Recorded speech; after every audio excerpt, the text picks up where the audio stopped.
تعالى أعلم. وكان مولد النبي الهادي صلى عليه خالق العباد, the guiding prophet's birthday, upon him blessings of the creator of all servants, عام قدوم الفيل للأقوام بإثر 50 من الأيام, was in the year of the elephant's arrival to Quraysh, about 50 days after the event. So he was born in that year, which is generally recorded as 570 in the books of the Western books, and that's the.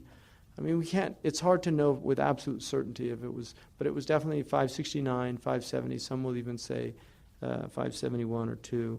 So, and then he says, في يوم الاثنين من شهر الأغر في ثالث الشهر أو الثاني عشر. On Monday in the blessed day of month of Rabi' al-Awwal, the 3rd of the month or the 12th month, you'll get 8, 9, 10, 12. There's different opinions. The dominant and strongest opinion, it was on the 12th.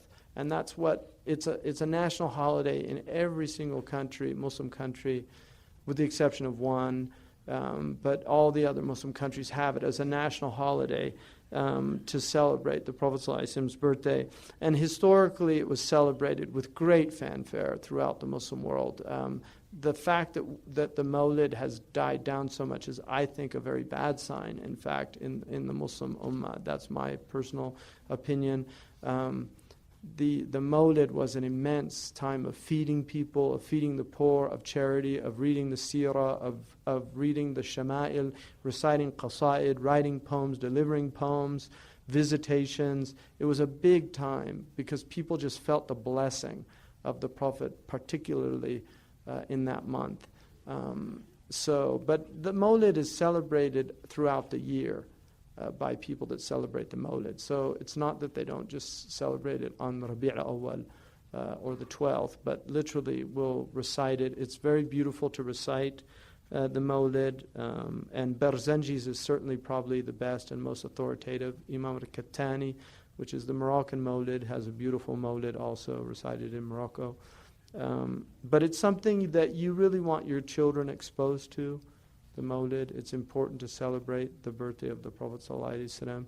The birthday, the Mawlid, if anybody tells you that it's a bid'ah, well, Surah Maryam is basically a Mawlid because it's relating the story of how Jesus was born. And that's what the Mawlid is doing. It's just you relate the story of how the Prophet ﷺ was born. That's all it is. It's looking at his story and celebrating it, sallallahu alayhi wa alihi wa sallam. بِطَارِعِ الْجَدِي وَكَانَ الْمُشْتَرِي. Okay, we did that. Any other question? Mm-hmm. What was the Sahaba's tradition in terms of celebrating the Prophet's birthday? Well, they celebrated his being every day and they didn't have any particular, no. There's no doubt that it was a later innovation in terms of doing it on the 12th of Rabi' al-Awwal. There's no doubt that is a bid'ah to do that.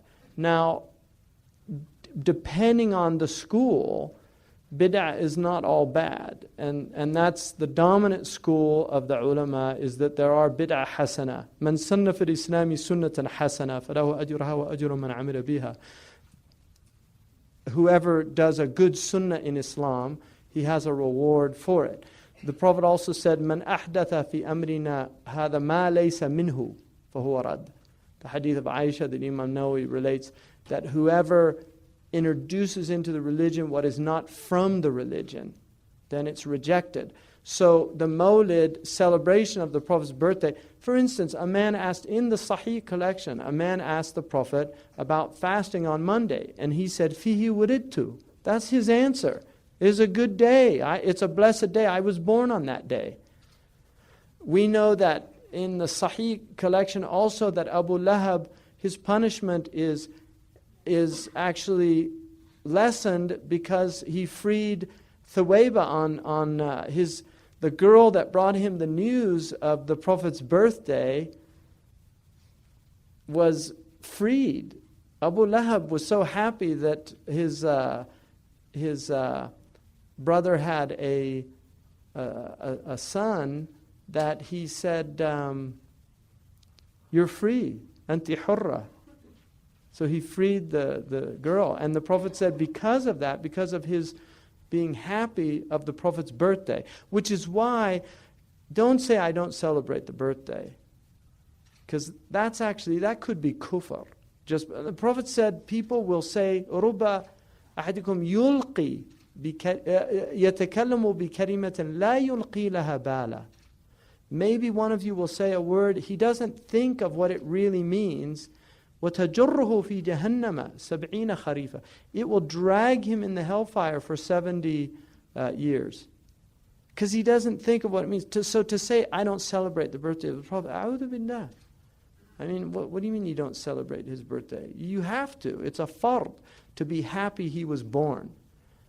If you don't celebrate it on that specific day, like I'm going to on the 12th of Rabi' al-Awwal, that's fine. That's a khilaf issue. The dominant opinion is it's permissible and mandub to do it, it's recommended. The other opinion is that it's an innovation and it's better not to do it, that's a valid opinion. The problem is we accept their differences, they don't accept our differences.